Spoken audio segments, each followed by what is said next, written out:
What's the good word? Welcome into First Take. Skip Bayless, Stephen A. Smith in New York, Molly Karam here with you. Gentlemen, how are we? The good word What's is, up? What's up? Good word How y'all is doing? Steph, Good morning. Right? The good word is Steph. Yes. Yes. How we doing? I'm doing wonderful. You're good? Let's go. do it, man. All right, let's Like get... the suit, Skip. Like Thank the suit, you. I Skip. appreciate nice, that. Nice. Yeah, I like both of you without the That tie. was like a 1,000,000,000 to 1 upset. I actually got a compliment from Mr. Stephen G.Q. Smith.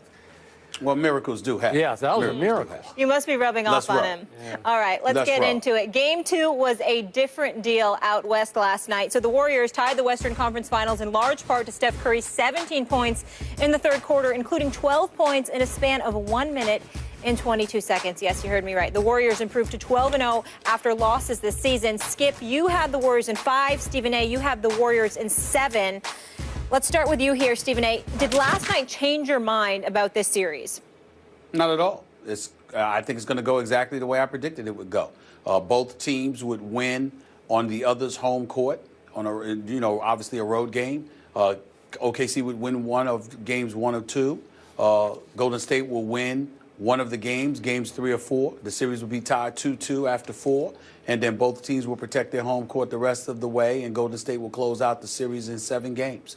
I just think that Kevin Durant and Russell Westbrook are superstars on the offensive end of the floor. I think they find a way to get it done. They're definitely ignited in front of that home crowd, that great crowd in Oklahoma City. I think that's going to serve them well. I think we're going to see some epic games in there, but I think that Golden State will manage to steal one of the 2, but OKC will not lose both. And then we're going to see both teams protecting their home court before this series goes to a 7th game. And Steph Curry and Klay Thompson and the crew close this thing out. Steph Curry put on the show last night, reminded everybody that he's the reigning defending league MVP, 2-time league MVP, and the reigning defending champion. He came out there in a span of 1 minute and 20 seconds, scored about 12 to 15 points. He was absolutely spectacular, and he responded to the challenge. He responded to the moment. That's what he's capable of doing. He didn't seem to be taking OKC for granted like he did in Game 1. I think he got that message. I think he recognizes that Oklahoma City is nothing to be toyed with. But he still went out there last night and showed that he and his squad is fully capable of toying with anybody when they're on their A game. And so it is what it is. I still predicted that the series will go 7 games. I'm holding firm to that. But Golden State will manage to win this series. Okay, Stephen A., before I answer Molly's question, I'm going to borrow your line for a second. Say it with me. Steph Curry is a bad man. In fact, he is a bad man. Apologies to Aaron Rodgers, or Arrogant Rodgers as I call him. Steph Curry is the baddest man on the planet right now. Is that? That's true. That's true. He just That's is. True. I mean, what he pulled off in the third quarter last night, I've never seen anything. I know Reggie Miller was somewhat capable of those flurries, but not like this. And we see it routinely from Steph. So now back to Molly's question. I did have Golden State in 5, and that became somewhat of a long shot when my man Steph Curry went 1 for 6 in the fourth quarter of Game 1. Golden State went 1 for 10 from 3 in the fourth quarter of Game 1. Golden State managed to score a grand total of 14 points in the fourth quarter of Game 1. And, of course, they lost on their home floor at Oracle. But I'm going to hang in there today, and I know we're both stubborn to a fault here, but I'm going to hang in with my Golden State in 5 prediction, and I'll tell you why. Now we've seen 4 halves of basketball between these two teams, obviously both on Golden State's floor. But Golden State, as you well remember, led after the first half of Game 1 by 13. They led after the first half last night by 8. And they led after the second half last night by 27. So I'm going to repeat what I said to you yesterday, day before, to Shannon, obviously, when you weren't here.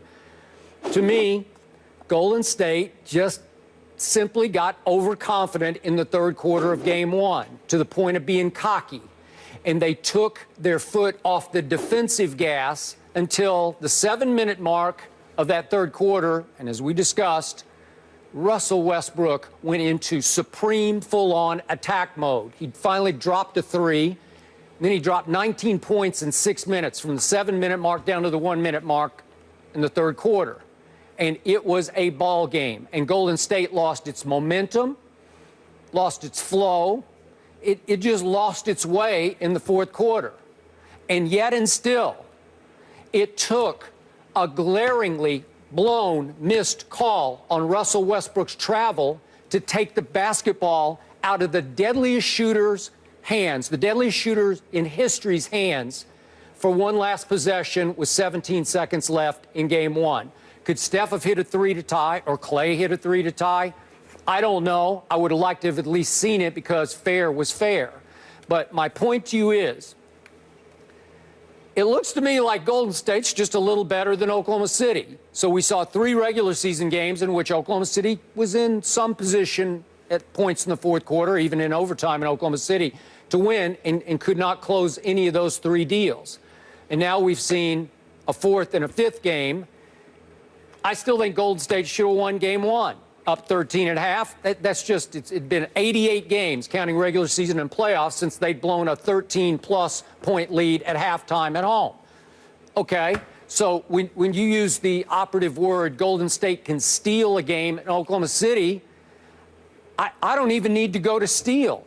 I just think Golden State can win in Oklahoma City. Like, they don't need breaks or luck or whatever you want to call it. I just think if Steph does some of that and Clay gets a hot hand, it's just hard to deal with these people. Obviously, Kevin Durant went nuclear in the first half last night, and I'm sure you would like to speak on what he didn't do in the second half. Russell Westbrook was shockingly quiet overall last night, but I thought Golden State reasserted itself because, Stephen A., for them to win the backboards against the best rebounding team in basketball, 45-36, that impressed me a lot. For them to cut down their turnovers and win the turnover battle, 16 for OKC to 12, it's pretty impressive. I thought Andrew Bogut had a stretch in the second half where he actually looked spry, if you will. I thought he was banged up to the point of being a liability. And yet, if you want to throw back at me Steph's tennis ball swollen elbow, his shooting elbow, you got me there, but he seemed to be just fine. He dropped all those shots in the third quarter after he banged it on the floor. So he said it's okay. I guess I got to go with okay. And now they have 4 days to get that elbow healed up some, get that swelling reduced, and get Bogut as healthy as they can get him. So this is a great break, I think, for Golden State to get ready for Sunday night's Game 3 in that crazy building in Oklahoma City. Well, one of the things I think we can't ignore, Skip, was the impact of Steph Curry's greatness. Because when Steph Curry went on a tear, what was the response from Russell Westbrook? This is a guy that basically scored 19 points in the third quarter in Game 1. But what happened in Game 2? Yeah, it was 16 points, 12 rebounds in 31 minutes. But dare I say the word pedestrian is appropriate here, because it was a relatively pedestrian performance on the part of Russell Westbrook. Usually when anybody even thinks about challenging him, he responds with a level of veracity that is unmatched in today's game. Unfortunately, that wasn't the case last night. While Steph Curry was doing his thing, Russell Westbrook appeared relatively quiet. And so when you look at it from that perspective, now granted, it wasn't like Steph Curry was guarding him. Klay Thompson was on him most of the time, and Klay Thompson can really, really defend. Plus, he's a legit 6'6", 6'7". So that's something for Russell Westbrook to have to contend with. It's not like Steph Curry is going straight up against him, which is one of the things that a lot of guys in the league complain about, whether to Chris Paul or to Russell Westbrook and others. They're usually defending Steph Curry, but Steph Curry is not usually defending them, because you have athletic wing players like Klay Thompson, Harrison Barnes, and Andre Iguodala, who are all 6'6" and above and are more than capable of defending bigger guards in the NBA game who are ultimately smaller than them. But still in all, in the end, if you're Russell Westbrook, after what you did in Game 1, knowing that Steph Curry was going to come out like this in Game 2, you had to help Kevin Durant out. And Kevin Durant didn't have much help last night in that regard. So that's something to pay attention to. That's something to notice, because I expect to see a different Russell Westbrook, something akin to what I saw in the second half of Game 1, once Game 3 and 4 roll around at Oklahoma City. We'll see how he does then. I hear what you're saying. I said yesterday I thought Steph owed his team a quarter last night, at least a quarter. After the fourth quarter, he didn't show up for the night before, the game before. And yet, Stephen A., as you point out, while he's just going off on Oklahoma City. I look at the third quarter box, and you're going to have to explain this one to me. Russell Westbrook took one shot in that third quarter and missed it. He was 0 for 1. Kevin Durant in the first half obviously made 9 of 13 for 23 points. And in that third quarter, as Steph was going off, Kevin Durant took a total of 2 shots and hit one of them. Well, how do you, okay, so your two big guns, one goes 1 for 2 and one goes 0 for 1 while the roof is falling in on you. I just don't get it. It's like they were overwhelmed by the flurry in the moment. And not just that, sometimes they're turning the ball over, which leads to the flurries. It did. And that's what happens. See, in other words, if you're not turning the ball over and you're being efficient in terms of scheme and you're just missing shots, but then they only combine to attempt 3 shots, that's an entirely different matter, and your point is valid. The problem is when they were trying to do something, they actually spearheaded Golden State's offense because they were turning the ball over, which is what we had concerns about against what they would do against San Antonio, what they would do in these playoffs because of what we saw from them in the regular season when they gave up 15 fourth-quarter leads over the course of an 82-game season. That was the trepidation about the Oklahoma City Thunder, and it reared its head in the third quarter last night. Kevin Durant in the third quarter alone had 3 turnovers, which just that won't hack it at Golden State. Kevin had 8 for the game. You know and I know it just won't work. So at home, if you're going to do that, maybe you'd get away with a little more of that. But I told you going into the series, in those 3 regular season games, Oklahoma City averaged 18 turnovers a game. It'll just get you beaten every time. And it barely did in a couple of those games, but it got them. One of the things that I noticed about them, too, when you talk about Russell Westbrook and Kevin Durant, y'all, don't you notice, Skip, whether it's one or the other going back and forth, they always combine for like 11 or 12 turnovers a game. Like, just by themselves. Just by themselves. You can't have that against this team, against this Golden State Warriors team.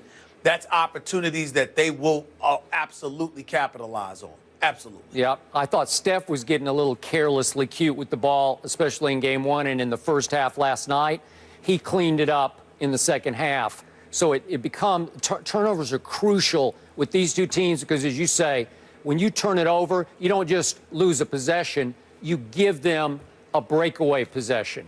And they just got run off the floor. I didn't think it was a good sign for OKC, but we'll see if they can bounce back. It wasn't a good sign for them. You see a game like that, and it tells you they'll likely lose this series. Anything could happen. Kevin Durant and Russell Westbrook can change anything. But if you're prognosticating, you look at a game like that, and it gives you the impression Golden State can amp it up anytime they want. That's the impression it gives you. No question. Game 3 Sunday, that one's in OKC, but we have a game 2 tonight in Cleveland. The Cavs have yet to drop a